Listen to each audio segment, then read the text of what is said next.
Seharusnya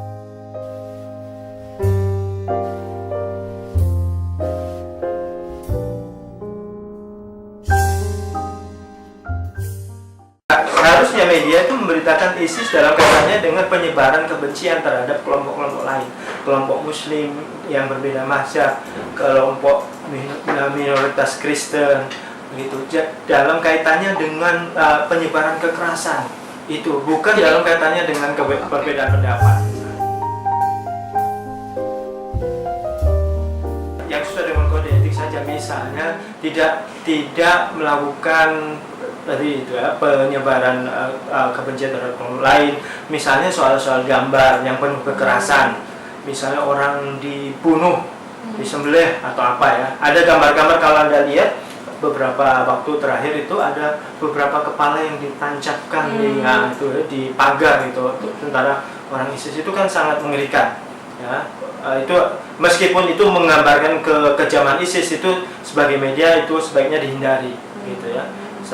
Itu melanggar kode etik jurnalistik, saya kira itu.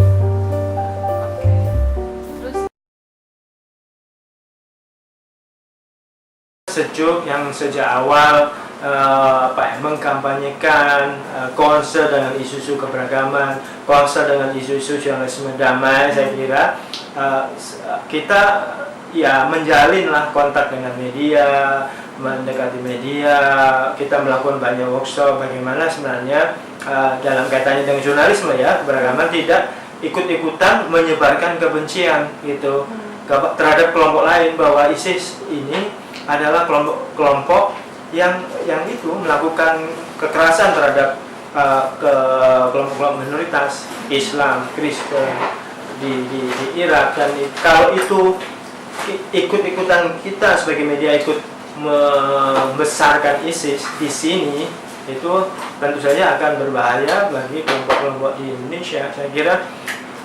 Dan kita sejuk dengan kelompok-kelompok lain ya, kelompok-kelompok sipil yang lain bersama, saya kira untuk saya kira untuk menyebarkan gagasan-gagasan damai, visionarisme, hidup harmoni dalam perbedaan. Saya termasuk yang agak yakin bahwa kelompok ISIS dan kelompok-kelompok yang lain itu tidak akan besar di Indonesia. Ada kelompok-kelompok yang berpandang sempit semacam ISIS ini ya, akan ada di Indonesia dan akan terus ada. Sebagaimana juga di Amerika ada kelompok-kelompok garis keras ya, ada. Tapi ya itu dengan semakin majunya demokrasi Indonesia, itu kelompok-kelompok itu akan tetap ada, tapi nggak akan besar, akan jadi ya orang nyebelin aja, orang cuek aja, biar sepanjang negara menegakkan hukum, dia tidak akan berani kalau misalnya melakukan kekerasan gitu, hanya asal ngomong gitu, bawa simbol, bawa bendera, that's fine ya. Tapi begitu mereka melakukan kekerasan, negara melakukan tindakan, saya kira itu